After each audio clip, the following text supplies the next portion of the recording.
જંબુસર નગરમાંથી એક ચોંકાવનારી અને ગંભીર ઘટના સામે આવી છે, જ્યાં ગટર સાફ સફાઈ દરમિયાન પ્રેશર મશીનના ઓપરેટરને વીજ કરંટ લાગતા ગંભીર ઈજા થઈ છે.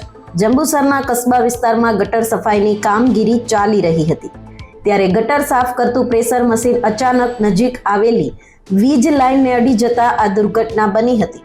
ઘટનામાં પ્રેશર મશીનના ઓપરેટર આશિષ પાંડવ નામના વ્યક્તિને જોરદાર વીજ કરંટ લાગ્યો હતો, જેના કારણે તેઓ સ્થળ પર જ ઘાયલ થયા હતા.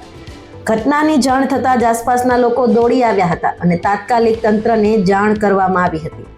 ઈજાગ્રસ્ત ઓપરેટરને પહેલા જંબુસરની સ્થાનિક હોસ્પિટલમાં ખસેડવામાં આવ્યો હતો, જ્યાંથી તેમની ગંભીર સ્થિતિને ધ્યાનમાં લઈ વધુ સારવાર માટે વડોદરા રિફર કરવામાં આવ્યો છે.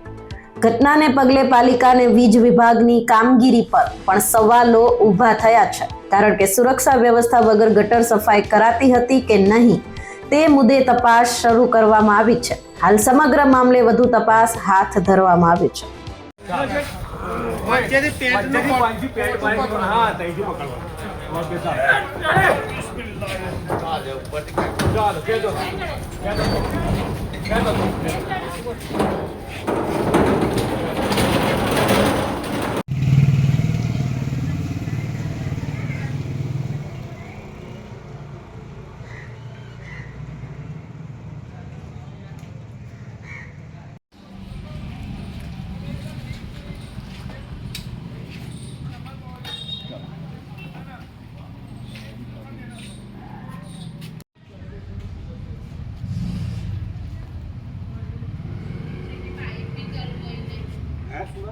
આવી જ અપડેટ્સ માટે જોતા રહો TV17 ગુજરાતી, તમારી સાથે તમારી માટે.